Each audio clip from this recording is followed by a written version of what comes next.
And we're back with another The Kast. Look, here's what we're talking about today. Grandparents, because I feel like, I was sitting there thinking about this, everyone has the same grandparents. And I say that because you go over to your grandparents' house, and I feel like everyone had the same experience. At least, let me tell you mine. I go over there every single time. My grandma would have Fig Newtons, jars full of candy, peanut butter M&Ms, these little peanut butter candies like that. They're like little hard peanut butter, like not taffy, but it's like, it's hard to, it's not caramel either. I don't know how to, it's like hard Grandparents' taffy. house is like on the Wonka land. Yeah, it really is. So they had all this candy, they had all this deliciousness. Basically, my grandma had a back room like full of pineapple juice. I'd go over there and be drinking her pineapple juice. Like, I think most people have happy memories of grandparents, because they're completely different than your parental experience. And it's so funny, too. And I always remember, like, my mom would be like, why are you letting him do that? You would have never let me do something like that. You know what I mean? It's like something happens, and maybe you could attest to this, Kevin. When you're a grandparent, you, like, transform. You're no longer as strict. Like, what happened to the strict rules when I was your kid? You know what I mean? It's very true. My kids, when they were little, especially the girls, they would be like, I want to go live with Nan and Pop, because that was my wife's parents. They were Nan and Pop. And my wife would say to them, you don't realize this is not the same Nan and Pop as when I was a kid, okay? They've changed completely. So you wouldn't recognize them from when I was a kid. Right. So I was not lucky enough to have grandfathers. They had already passed on by the time I came along. But I had some awesome grandmothers, for sure. My dad's mom was like, I remember her as being like all of 5'0", like really tiny, this little wisp of a woman. And she lived in Mocaine. So every summer, my brothers and I would spend a week or sometimes 2 down with grandma. Yeah. And like from the time I was, knee high to the time I was in high school, there was one spare bedroom. My brothers would share that. And I got to stay with grandma. And it was always the best. Because, she'd tell me stories as we were falling asleep. And it was, just happy, happy memories. That's for sure. Honestly, my grandsons, they're 8, 5, and 3 years old. To me, it's the greatest feeling in the world. I always tell people, if I had known how great grandkids are, I would have had them before kids. Okay, it's like, because you do become a different person. I will allow them to do things I never allowed my kids to do. And my wife especially, she's even more so than I am. Like, I tend to try to be a little strict with them, but she's like, oh no, they're coming over. What, you want that chocolate? Go get that chocolate. Go in the kitchen. I have a chocolate something for you. Well, the thing is, you get to send them home, right? You don't have to deal with the sugar rush that is going to inevitably happen. See, that's as a parent, you're like, stop giving them candy because I have to deal with it. It's so true. My grandparents, my mom's side of the family, their grandmom and grandpop, were from the old country, from Armenia. Now, my dad's parents were both born in this country, but my grandmom and grandpop from my mom's side, they spoke Armenian. They were very old country, but they loved their grandkids, especially my grandfather. Just loved his grandkids. And he used to do like baby talk to us, but like kind of Armenian too at the same time, And to this day, I miss them. They passed on in 1978. Yes, the year Aaron was born. As a matter of fact. And they were always the ones. Again, my grandfather especially. He loved cereal. He loved cornflakes. He always had a big bowl of cornflakes. And I would. He always gave me like little advice, like I wanted to go to church on my own, which was right up the street from where they lived. We spent the summer of 1969 with them in New Jersey. And I used to like to walk to church. And my grandfather would say, oh, that's good. You go to church. You'll be a good Jesus boy, not a devil boy. Jesus boy. My grandpa, man, I feel like this is where I got my love of breakfast. Like, it was just my grandpa and my grandma at the house. And they would have like a full 4-course meal. I'm like, it's just you two. They have fried zucchini, bacon, sausage, pancakes, cereal. I'm like, what? You all eat like kings and queens. It's just two of you. And my grandpa was always like, yeah, but on Sundays, it's not just the two of us. You know, it's like your grandma will, your other grandma will come over. Yeah. Your aunts and uncles come to say hi. You all come over on Sundays. Cool. It's like, so like, you know, they have like a rotation. All these people come over. They cooked for the whole family, you know, but like at various times throughout the, like all day long, they'd be coming in. They're like, we got pancakes. We got sausage. It was like an assembly line. Yeah. So both of my grandmothers at one point worked as lunch ladies in different high schools. So they knew how to cook and cook really good. And so my grandma Kirschmar, anytime we'd go visit her in Mocaine, yeah, it was just like pies, cookies, cakes. I mean, Jell-O. For some reason, my brothers and I were kind of obsessed with Jell-O for a while. So she'd make Jell-O for us. Anything we could possibly want. But yeah, just everything was delicious. And something I know a lot of people are going to go, ew.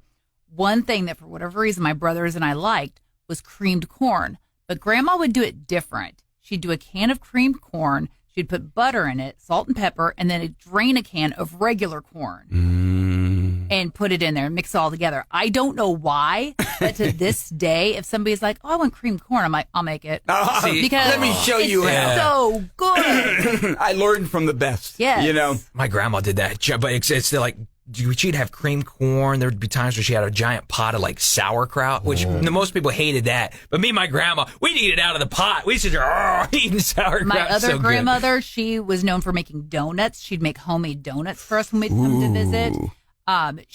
Everybody loved her rolls. She would make these giant dinner rolls. And they were buttery and flaky and just so and good. everything was homemade, made from scratch. Yeah. And it was just like, it tasted, it elevated it to the next. You're like, this isn't store-bought. Cheesecake. She always made cheesecake. So good. My grandma and grandpa, again, on my mom's side, they lived in this old kind of, I guess you might call it now creepy house. I don't know. We didn't think of it as creepy at the time. But now if you look at it, you go, oh, that's kind of... And when people you love lived there, it's not creepy. And my grandfather had a dry cleaning business for years and years, and that was like the front of the building, and then the rest of it was the house behind it and everything. And they used to hang the dry cleaning in the, those clear plastic thing. So you guys, you're going to laugh at this. I still have dreams to this day of wading through that plastic. Like in the room, like that's in the dream, and I'm kind of going through it and everything. Like there's suits and stuff hanging up? Yeah. Okay. Yeah, and it's all hanging, and it was like on those rotating sort of things. So, but we would kind of like wade through it like that, And a good scene in a horror movie. I know, like you're that's what I'm saying. Like we didn't think of it that way then, but now that I look back. But here's the thing: their house was old, and there were parts of that house, excuse me, that I never saw. There was an upstairs to it that I never saw. But never. What was up there? Well, I think my Uncle Charlie lived up there at one point. But anyway, there's some. My mom's. Do you have like a creepy doll collection or something? No. But here's the thing: there was one room there in that house. The door was always closed, and my grandfather and both of them, the grandmother, they used to say, "Don't ever go in that room. Don't go." I know. That would have made me want to go 10 times more. I know. Well, knowing my brother Keith, I mean, he was the one that I'm sure would have gone in there. I should ask him. Keith's got a crowbar. He's like trying to pry it open. Kevin, come help. But he's like, hey, don't ever go in that room. And they said they had all kinds of they told us somebody hung himself in that room.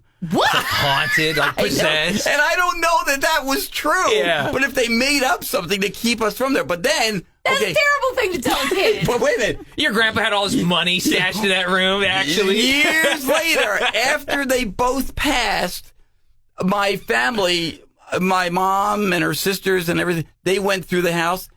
There was so much money. Oh, I was right. Hidden in that house. Not just in that room, elsewhere too, but that room was like Al Capone's vault. Well, no, Al Capone's vault was a bust, but it was like Fort Knox in there. How much they money? Didn't want you to find their little hiding hole. My grandpa did the same thing. He had money because you didn't trust banks way back when. His pillowcase was full of money, and under his mattress he had like bills, like, and I'm talking like strapped with rubber bills. And I guess they're just like in case we need it.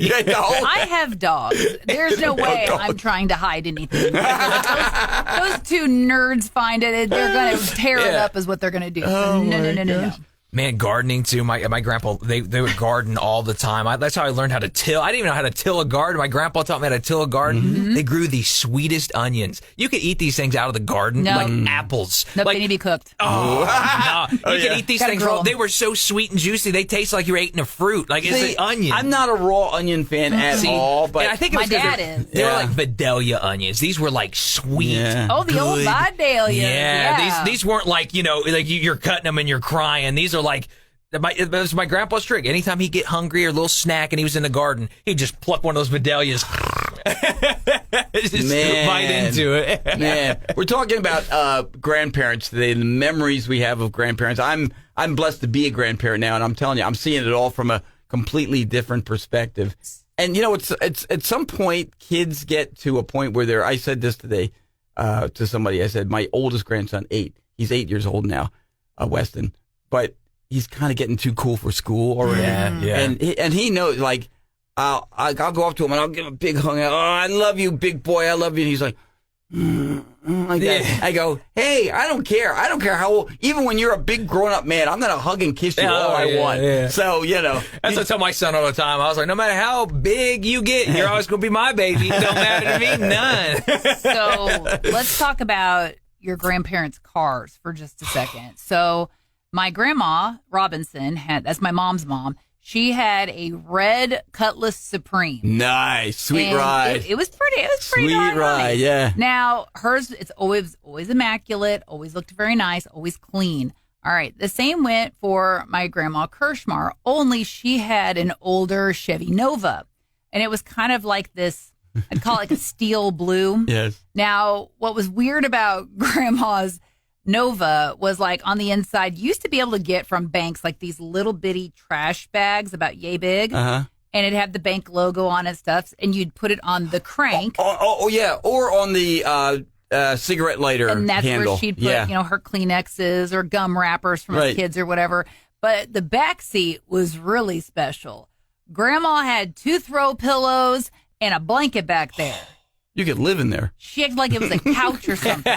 She was ready for the apocalypse. It was a little strange because, we had a back seat in our Blazer. It didn't look like that. Yeah. Very comfortable. Yeah, very, very cozy. Comfortable. I remember my grandma used to have this like blue Buick, and that was back when like wood grain was still like very popular. So like the steering wheel was wood grain, had like wood paneling all on the insides. It was like felt, like the seats were like fuzzy. Right. Right. That makes sense. Nice.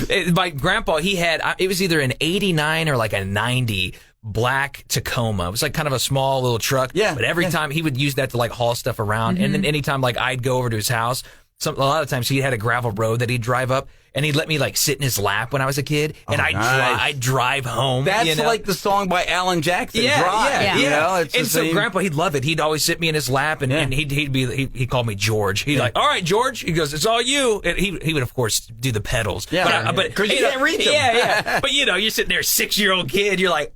And driving down the gravel. It was so awesome. My grandfather, by the way, speaking of Nova, the old joke about Nova. In Spanish, it means no go. Gava, no go, Nova, no go. Don't you mock my grandmother's vehicle, Kevin Hilly. You got to come back and. So no, my grandfather had an old white Ford Fairlane wagon. Nice. And he used to play cards at the Knights of Columbus on Sundays. He would go over there. And a couple of times he took me with him, but he'd say, okay, I'm gonna park here. And I didn't have my license yet. In Jersey, you had to be 17 to get your license. I was like maybe 14 or 15, something like that. He said, okay, you can stay here, just stay in the parking lot, and you can drive around while I'm playing cards. Oh, my gosh. I know. It's put a lot of faith in you. So I'm driving around, around the parking lot and everything. This is and he was in there for a couple hours. I wasn't driving for a couple hours, but I was, like kind of just having myself a great old time in a party with Grandpa. Gas was like 14 cents a gallon, so you could drive forever. That's a good thing because those things were gas hogs anyway. Yeah, they probably got like 1 mile a gallon. A white Ford Fairlane wagon. I remember that thing like anything. You're like the vehicle's like one of those old tractors where you got to stick a shotgun shell to start the engine. You're like, hey. Well, see, and because he had the dry cleaning store. They used to deliver and pick up laundry and everything. So all that stuff went into the back of the station wagon too. Right. He didn't have a truck. My uncle, his son, also had a dry cleaning business, but he had a big brown truck. But Grandpa had just the white station wagon, so everything just went in the back of the station wagon. Yeah. So. Well, did your grandparents ever have different names for certain things? Like my grandma would call the couch the divan. The so like divan. one of my very earliest memories is my mom and dad had dropped us off. We're going to stay there for a week. And as they were leaving, she goes, "Oh, you kids have a seat on the divan, and I'm going to talk to your parents real quick." So she's walking them out, and we're kind of looking at each other like, what the hell's a divan? So she comes back, and we're all just standing there because we didn't know. At home, it was the couch. You're all sitting on a van. You're like, we thought you said the van. Yeah, we're all like sitting on top of the van. My other grandparents on my dad's side, Nana and Pop-Pop, we called them. Mm-hmm. Okay. By the way, it's funny. I'm Grandpop, and I've insisted on that to my grandkids that I be Grandpop. And the youngest one, Wyatt, he insists on Pop-Pop. For the longest time, I'm like, "Oh no, Grandpop." He goes, "Pop-Pop." I've finally given up the battle with that. Okay, so I'm only Pop-Pop to him, but everybody else, I see. I called all my.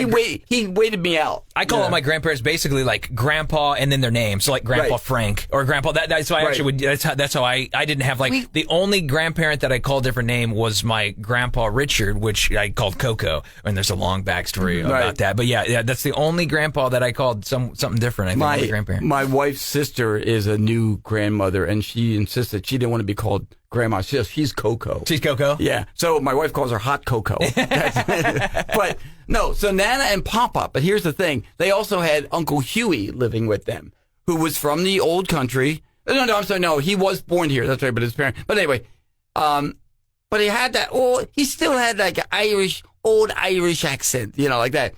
And he lived with them. And I remember whenever he'd take his medication, he always had medication. He always took it with like ginger ale or Sprite. That was like his thing. He gave up drinking years before. He was an old Irish brawler from years before in the city in Philadelphia. He gave up drinking completely. By Nana and Pop-Pop, they always had like tall glasses of beer. Okay. Now, you guys will not have a hard time believing this. I was a clumsy kid. No. I was always like, knocking things over or whatever like that. So I know a couple of times I knocked over somebody's beer, and I remember my Nana saying, "Oh my God, don't spill the holy water." So as kids, we became fascinated by the fact that we knew our grandmothers both had dentures. Oh, yes. So Grandma Robinson, we never caught her without hers. Mm-mm. Ever. You never saw it. Okay. Grandma Robinson, she was not uptight, but she was just very proper, Yeah. Things were done a certain way, and I was pretty sure I was not her favorite because I asked a lot of questions and did a lot of things. You were very inquisitive. I was a weird kid, and yeah. Whereas Grandma Kirschmar, she let me fly my freak flag. She didn't care. She was like, as long as you're not hurting anybody, you can tell me anything. And she always gave me advice and everything. But she would always leave her dentures in the bathroom in a pink cup. Like to clean them and whatnot. Right. Yeah, like Polydent or whatever. So one night, my brother and I were like, I wonder what they look like. So we take the lid off and we're peeking. And it's all kind of fuzzy and stuff. So we took the end of our toothbrush, not the brushing end, the other end you hold. And we slowly picked them up. And we're looking, wow, look at that. Could we try them? Wow, look at that. And all of a sudden we heard Grandma go, "What are you kids doing in there?" We're like, nothing. Oh, I thought you said you dropped it and it broke. No. Dropped them back in the cup. See, yeah. my grandfather, speaking of dentures, my grandfather, Grandpa, he had dentures too. Mm-hmm. And he used to do this. He'd go, like he'd make them come out at us, and we were like, that's what my Grandpa Frank would do. He, with his tongue, he'd flick them out, and the teeth would fly forward, and he'd be like, "Ah!" And you're like, "Ah!" We were always freaked out by that. Oh my God. It got to the point where he even not even with his teeth, he would just go like this to us. And we go, "Ah!" Grandpa! See, my grandma, she also had dentures. It was funny. I remember my grandma, because I asked her about it one time. I was like, just back in the day, they didn't have great dental care. So like most people lost their teeth. They either had them pulled or, that's just what happened. So she got dentures when she was young. And, but she would only ever take them out at night. Like she always hated when people saw her without her teeth. So like she was very secretive about it. You wouldn't even know my grandma had false teeth unless you saw her in her 90, at like 2 a.m. and all of a sudden you encounter her and you see when you don't have the teeth like they kind of sinks in a little bit. And so then you see grandma that way. It's always funny because my grandma would always she never really looked her age. Hair's all weird. Yeah. But I know she would always have a perm, a very white, beautiful permed hair, all curly all the time. So, my dad, as you all know, I've told you this for years. If you tell him be here at such and such time at 8:00, he's going to come about an hour or two early. That's just the way Dale operates. So I remember we would go down there for breakfast every Saturday morning. And if we weren't available Saturday, we'd go Sunday. But we were always down there for breakfast. And there was one time we had gone, and of course it was freakishly early.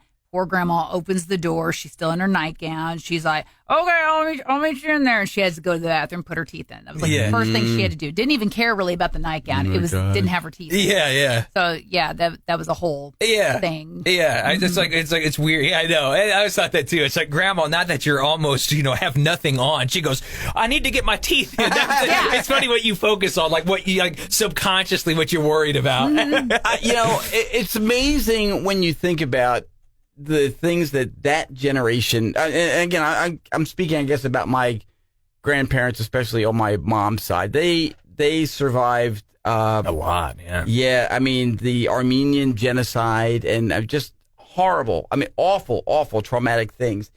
And the fact that they could find any joy in life is amazing to me. And my grandfather was just like the happiest guy you ever met. I mean, I'm sure I guarantee you there was pain in there like we can't even imagine. But we as grandkids never saw it. All we saw was that happy face, and he loved his grandkids. And, he was always, like I said, singing songs about us and just, grandpapa, grandbaby, da baby, and things like, I don't know, whatever. I only ever saw my grandparents fight one time, and it was time where my grandpa, he was just adamant. He liked to chew Red Men Gold, okay? Yeah. So that was his chewing tobacco of choice, Red Men Gold. He said it tastes like raisins. That's why he loved it. My grandfather smoked Pall Malls. Pall Malls. Yeah. And so he would dip all the time. He'd working in the garden, or he'd go be driving his truck. He'd sit there and throw a huge thing of chaw in, right? And so, anyway, he was trying to get me to have it. One time, I wanted to. He was like, "It tastes like raisins. I promise I'll give you a little bit." Grandma found out that he was trying to give me some of that, and my grandma laid into him. Frank, what are you doing? He doesn't eat none of that. That child doesn't need that. He needed to talk about grandma, who also smoked a pipe and smoked cigarettes for years. Your grandma smoked a pipe? She did. The only reason my grandma stopped smoking a pipe is because people looked at her and they thought it was too masculine. My grandma basically had to stop smoking pipe because people thought it was women didn't smoke pipes. I've heard of women smoking cigars now, which when I first heard of that seemed like a little odd to me. But pipes? That's the first I've ever heard that. I know. More, man. So my grandpa he also smoked pipes, but my grandma smoked pipes with him. But for some weird reason, when they were out and about doing it, it was like looked down upon. I was like, women don't smoke pipes. And she was like, well, fine. So she went to cigarettes, which that was better. That's the worst. She should have left it in pipes. I know. But then she stopped. And again, my grandma lived to be she was 103, almost 104 before she passed away. So that kind of makes me mad that somebody stole her joy like that. I know. I'm saying smoking is the thing to do, but it's like she should have just looked at it because it was a dude who said it. Oh, yeah. She should have just looked at that dude and been like, well, you don't have to. I know. I was like, my little grandma smoking a pipe. She was awesome. My wife's grandmother, she passed away at 96 years old. She was known as Great Nan. Her mom was Nan. My wife's mom was Nan. So Great Nan, and she smoked her whole life. I mean, every time you saw her, how you doing, love? And that's how she talked. She talked like, how you doing, love? 96 years old, and she was never sick. And ever. I mean, it was, as far as I know. I think genetics, and it's got to be a luck of the draw. It just is. It's everyone. Everything affects people differently. It's like medication. What works for some people doesn't work exactly for the other people. Genetics have to play a huge role in that, right? I know my grandma Kirschmar smoked, but it's I don't have a lot of memories of her actually firing up cigarettes in front of us. Maybe she purposely didn't in front of you. Maybe I remember her little cigarette case. She would keep this little case and she'd flip it open. There were her little pack of cigarettes and the lighter. But I don't remember her lighting up all the time. And I know that's really weird because I should have a lot of memories of that. Maybe she specifically didn't around the kids. Maybe she tried to like not around children. You know? Yeah. The great Nan, she didn't really like to like dogs or pets or anything like that. But not that she didn't like them. Mm-hmm. She just didn't want to have them at her. So we had a really lovable shepherd. His name was Toby. Everybody loved Toby. Everybody. He was the most lovable dog you ever met. And when we were staying with him for a while, we had Toby with him. And she used to be like, "Oh, how you doing, love?" She goes, "I love you from a distance." That's my buddy. His grandparents, they had this dog, and I forget the dog's name, but it was like a little chihuahua. Yeah. But they're always like, "Oh, this dog hates everybody. It's the worst." I'd go over to their house. This dog wouldn't do nothing but cuddle with me. And I sit there. I'd be like talking to my buddy's grandpa. I'd be like, "You lied to me. This dog." He go, and then, of course, this grandpa would be like, "You don't love anybody. What's he got that I don't got?" Oh, my gosh. Well, we're talking about grandparents and our memories of them. And, hey, if yours are still around, man, God bless you. That's awesome. If they're gone, I'm sure you have memories of them stuff. So share with us, just shoot us. Leave us a comment right here, wherever you're watching from, whether it's watching or listening. But leave a comment, and we'd love to hear from you. Last thing, what did your grandparents call you? Oh, me? It was George. They called me George. Okay. No, it was just Kevin. They used to use my name. Well, yeah, they'd usually Grandma would use my name, except my dad had a nickname for me, which was Zeb. She'd call me that sometimes. But also, when we would be getting on our nerves, we could tell because she calls fart blossoms. Fart blossoms. My grandpa did have a saying. He always would say, "How are the situation, calculation, punctuation of things?"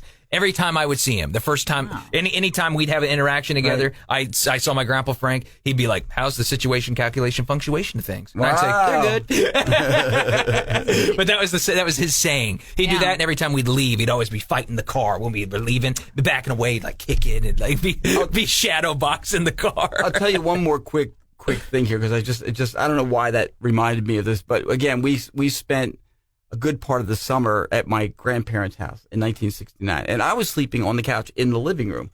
Well, my grandparents had this giant portrait, like horizontal, of, you ever seen the famous of Jesus holding the lamb? Yeah. And he's got the staff, and then there's other. I was afraid of that picture when I was a kid. What? Because to me it seemed like the eyes were following me. Just Jesus watching out for you, man. So they were forced to take it off the wall and hide it so Kevin didn't get it. And that was so stupid now. My grandparents, they had pictures of their parents. Right. And it was like this old Victorian, almost like oval, you know what I'm talking about? Like this like real, it kind of comes out, the glass. The bubble glass. Like the bubble we've glass. got one of those. Yeah. Of my grandma's mom. Yeah, and so they had portraits of the, but I always thought those are kind of creepy too. Yeah. When you look and you're like, "Oh, that's great grandma and grandpa." Yeah. You kind of almost like eerie of them a little bit. Grandma and grandpa actually had a picture of his stepfather, because I guess it was the one that adopted him when he came to this country. I'm not sure of the relation, but anyway, he was like a real severe looking dude. Like we called him Dr. Spectra. Or my brother and I call him Dr. Spectra. I don't, because he's like looking at you like this. So we came across the picture of my grandmother's grandmother when my mom was over helping my grandma do something, and my mom found it, and she fell in love with the glass, and like the frame's really ornate. It has like roses carved into it and stuff. Oh wow! And my mom's like, "Oh my gosh, this is beautiful." And my mom's name's Louise, and my grandma always called her Lulu. She's like, "You like that, Lulu? Yeah. You go ahead and you take that." She's like, "I There never you did go. like that old woman." That old woman's still hanging up at my mom and dad's place. That's so great. That's so great. We so appreciate your being a part of this edition of the Cast. Actually, make sure you subscribe too. Yes, right? yes. We want that subscribe. And thanks a lot. That's another edition of the Cast. Goodbye.